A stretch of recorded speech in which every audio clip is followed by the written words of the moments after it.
The door had been closed again.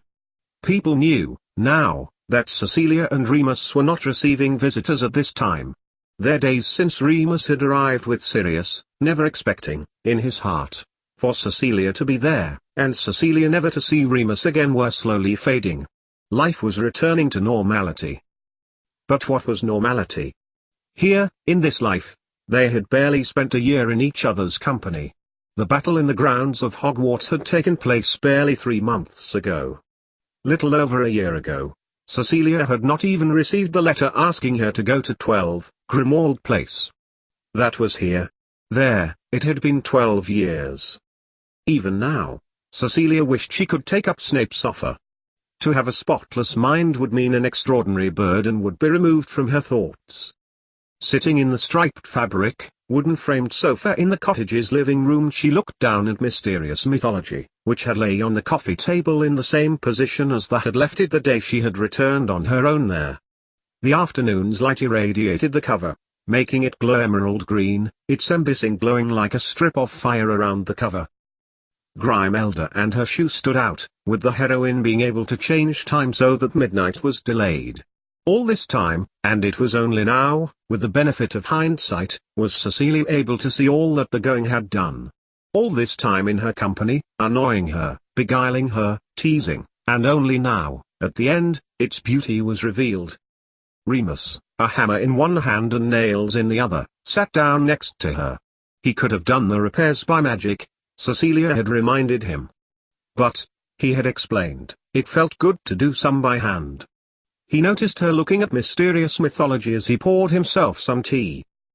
Cecilia remembered the time he had given her the book, explaining as nonchalantly as he could that it might help her understand the wizard world better.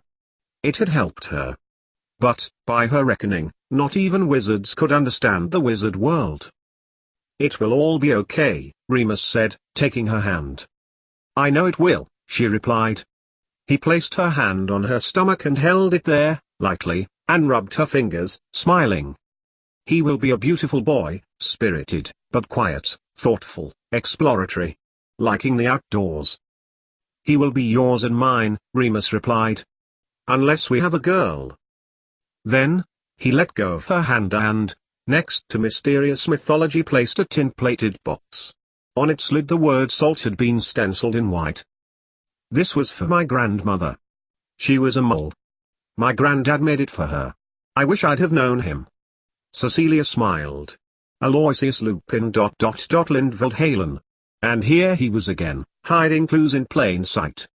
For Halen was the Latin for salt maker. "And her brooch," Remus continued, laying it on the table next to the tin. "I gave this to you once, and I'd like to give it back to you again." "And it was given once more, wasn't it, Aloysius?" Cecilia asked, in her own mind. "You said I would forget. I haven't yet." "Of course," Cecilia said, and allowed him to pin it to her cardigan. "I have something for you, too." From her pocket, Cecilia curled her fingers around a vial, as precious as those that Harry had taken. She placed it into Remus's. "There is a lunar eclipse tomorrow. This will, if you take it then, eradicate everything from your body, your blood, and you will be an werewolf." "Truly?" Remus looked down at his hand, the blue-purple liquid sparkling back up to him. He looked at her, an expression the like of which Cecilia had never seen on his face before. No, that was not true. She had seen it once before, on the night of the Yule party at Sirius's house. It was an expression, a precipitation of hope, pure hope. "You did this?" "I couldn't have made it without Aloysius. I couldn't make it here. The conditions were only right. There. I could never make it again. I did it, chemically, but Lindveld turned it into a potion. The difference between Jupiter and the sun. Just needed one spark." Remus sat next to her, stunned at the gift she had given to him. "Will you take it?" Cecilia asked. "Do you want me to?" "I want whatever you want. You have spent most of your life with this." But then Remus's face darkened. He handed it back to her. "I have as you said. But I need to know you would love me for me, with or without my furry problem." Cecilia placed it in the coffee table, then poured herself out another cup of tea. 8,888,888. Arthur Weasley sat silently in the courtroom while the Wizengamot heard the same story, for the record, of the defeat of Voldemort. Albus Dumbledore, who was to resume his position as Supreme Mugwump following the trial, had given evidence, as had Tabitha Penwright. Severus Snape was on the stand, and had also reported on the trap laid over careful decades to which this was the ending. There is genetic evidence for the continuum of wizards, Snape continued, placing the little vials that had been used by Harry in front of them. The Wizengamot wizards leaned forward, though there was little to actually see.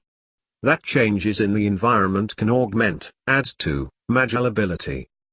There was a pause, a change in the air, thought Arthur Weasley, with a self-satisfied expression on his face. He had always known the special place moles had in the world, and then Amelia Bones put up her hand. "Are you suggesting," Miss Bones began, craning over the edge of her desk to look at Snape, "that moles can do magic?" At this, there was a whisper amongst the jury. "It is a mole science which describes the effect, methylation, a phenomenon I intend to research and present to the Wizengamot in due course." He looked around, making sure everyone in the chamber heard him.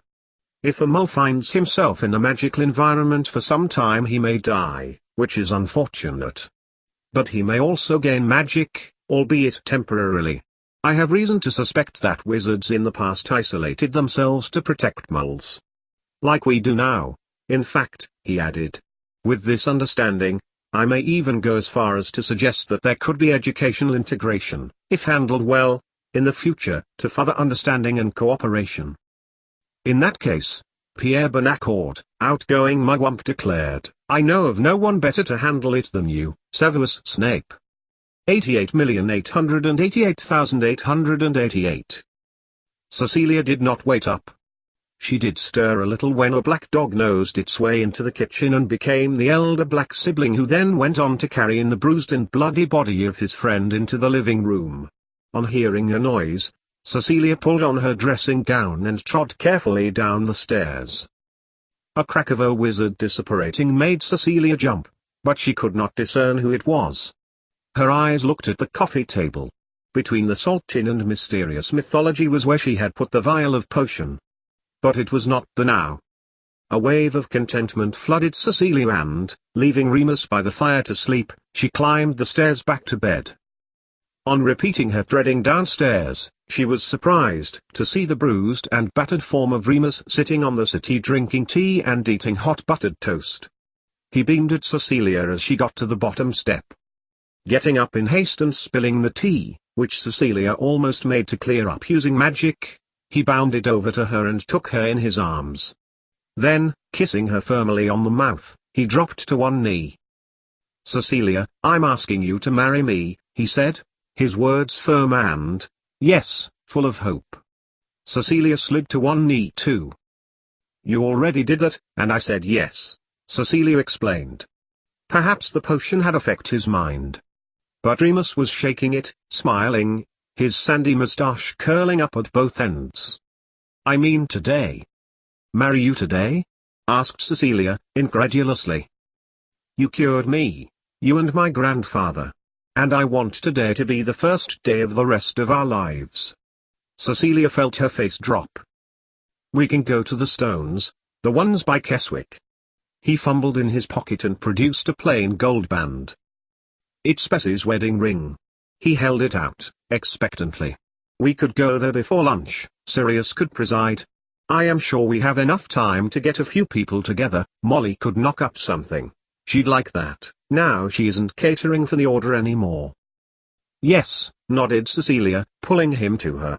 "Yes, Remus, I will marry you today,